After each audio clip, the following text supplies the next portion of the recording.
Okay, so I wanted to show you what the journey has been for building this website builder. I mean, developing the website builder, because saying building a builder kind of sounds weird, at least in my eyes or ears. I don't know. But yeah, I've been doing this for quite some time now. I'm using NextJS, the beloved framework for full stack applications, but we'll get to that. We'll get to that. But anyway, I wanted to give you a quick update on how's it shaping up today. I mean, developing a website builder from scratch is a huge undertaking, actually. And yeah, you've probably seen me do some updates in my previous videos, but this is a new one. This is actually after a few months from the last one, so a lot of changes have been made. So let me quickly walk you through what has changed. So the right from the get-go, the UI, the user interface is totally different. So what the user will see is that they will have to log in to use this. Don't mind any of this. I mean, the content will change, and they will get into the homepage of the application. So still don't know what to put in the homepage. Kind of reminds me of Figma, and I will not lie, this is Figma inspired. This is also Notion inspired, and you'll probably see that in when I get to the part when I'm setting up a website. So there are just three options: home, my sites, and create a new site. So in my sites, you will see all the websites that you have built using this tool. And to show you what it looks like to build it from scratch, I'll do that. So there will be some pre-made templates that users will be able to use to save some time, save some effort. I mean, there should be a lot of templates. Well, I wouldn't say a lot, but a collection of curated templates that are conversion rate optimized, and built in a way that serves the customer instead of just being all pretty and useless, essentially. So you can start from scratch. So you'll have to put in a site alias. So that will be the identifier through which people will access your website. So this video test website. Okay. Then you have to give it a title, which consequently will also be the meta title of your website that will be visible in the tab, the browser tab. So it's gonna be video test website or something like that, and of course the meta description for SEO purposes. But we'll get to that later. So. And the best part is that you have to choose a component set. So you don't have to design components from scratch. You will get all the components that are accessible, performant, and pre-designed using Chat.cn. So let's go with basic Tigly components. Let's click on create site, and we should end up in a different page, which is a builder canvas. And there we go. It's empty. So you can zoom out and drag the canvas. Yeah, it looks a bit like Figma with all the options and different menus. And to add a component, you essentially just hit Ctrl/, and you'll see this menu pop up. So I like to start with using sections.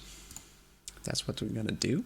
So let's add a section, and you will see the sidebar populate with a lot of data, a lot of controls. Those are just CSS controls that you can use to further style the components if you don't like the initial style. So let's add a container to the component. So it's gonna be a simple demonstration. So let's add 2 blocks. Let's go to the layers. Let's duplicate it with Ctrl D. In the first block, let's add a heading. Let's add a heading 3, or no, let's add a 2, and let's add a button.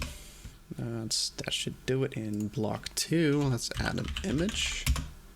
So it's gonna give us an image. Let's select section, go back to styles, and give it a flex row, center it, give it a minimum height of 100 just to make it into a hero section. Let's select the container. Let's give it a flex row as well. Give it 2 columns. Give it 32 pixel gaps, because you know everyone loves gaps in all their code and design. And that's about it essentially. So let's go and give this block flex row with a column of 2 or 3. Let's go with 2 or 3. So it's not super intuitive in these cases when you give an image a column, but it's working off of widths, so it kind of makes sense there. So to edit the content, it's as simple as double clicking it, giving it a name or something, double clicking the sub headline or heading 2. Yes, it's inspired by Notion as well, so let's give it a heading 2, some content or something. And the button, you can also customize it. You can customize it through the content field. So we can also do that. I mean, some call to action, and yeah, you can see that the grid lines are not aligning with the automated preview of, you know, what the content looks like. So we can just reset it, or I don't know, fully completely disable it by clicking Control colon. Okay, so we can give this image a proper image. So let's go here, click upload. It should give us an image. There we go. So yeah, we have an image.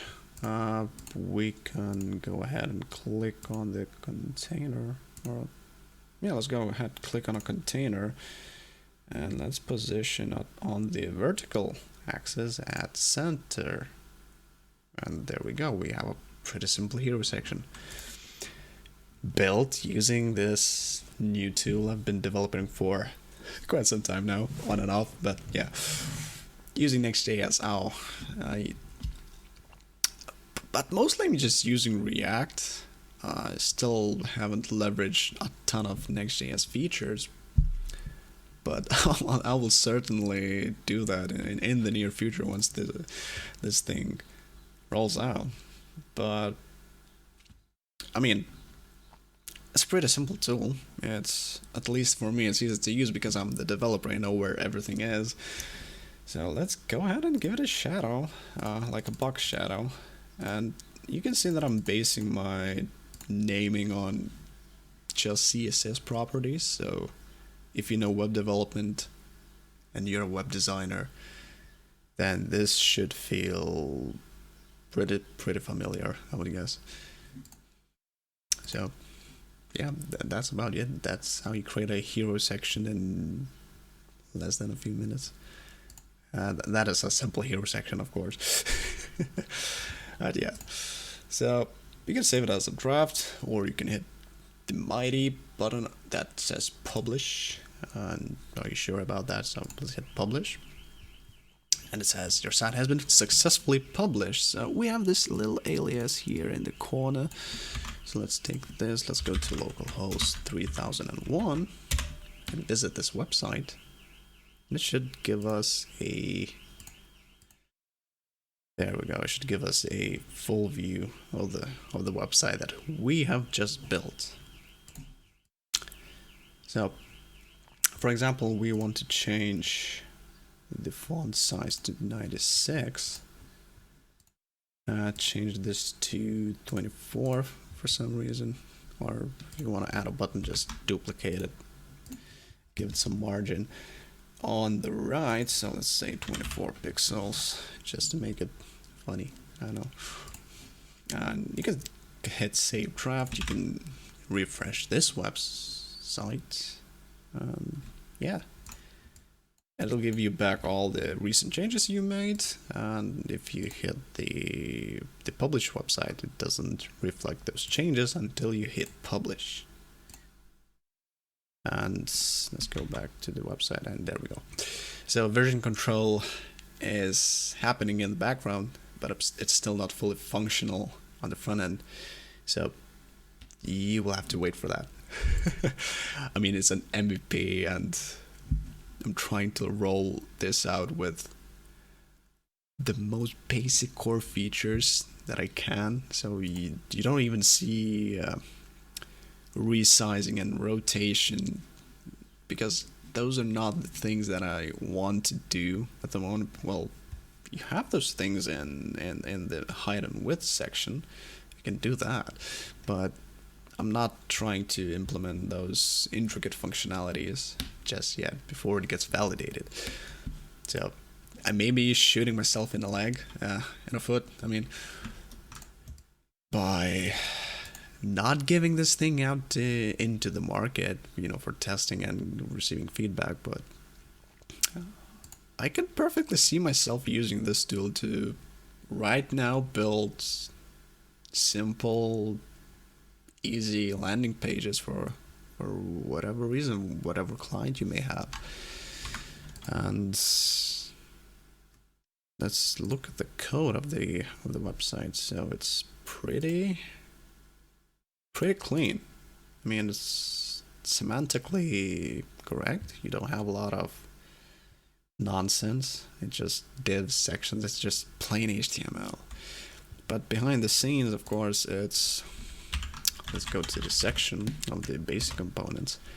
Behind the scenes, it's a component collection that's just React components with a simple schema that lets the website builder know what to include, what properties, what components it takes in, and the display name, the description that's in right here. Let's say a button or a container. Keep your content in specific width. That's a description. That's a display name. So my goal is to make this a hybrid application, a hybrid software that you can use this as a SaaS on the cloud, or take it and self-host it, create your own component sets, register them, and build your, agency marketing websites using those component snippets that are just React components essentially. And yeah, the metadata is also included. So let's say you can add an icon. You can also add a meta image. At this moment, this website that I published doesn't have those things. So yeah, it doesn't have those things. So we can save metadata, and it should reflect the changes in the live website. So there we go. We have Twitter image, we have OG image, and we should have a simple image, I believe, or not. Yeah, but we have the icon, we have the meta image. I'm gonna do a preview of how this thing should look on Twitter, Facebook, for example. And of course we have inline styles that are not loaded from a CDN, but it gets injected into the head. So it's called Styles Provider, I believe, or Tigly Provider. Yeah, there we go. It's called Tigly Provider. So it uses this interesting NextJS feature, which I didn't know about before, and it's use server inserted HTML. So it literally inserts any HTML on the server side before giving it out to the client side. So it's really useful when you need to do something like injecting the styles or script tags, so it gets served instantly. So yeah, that's about it. I mean, I'm trotting along. I'm building this thing out. It's been a freakishly long journey, so I can tell you that. And when you compare this thing to, say, the likes of Webflow or Framer, there's still a crap ton to do. I mean, there's a lot of things to do with this. And it all depends on positioning and what kind of problem I'm trying to solve and what kind of person I'm trying to serve, or a business I'm trying to serve.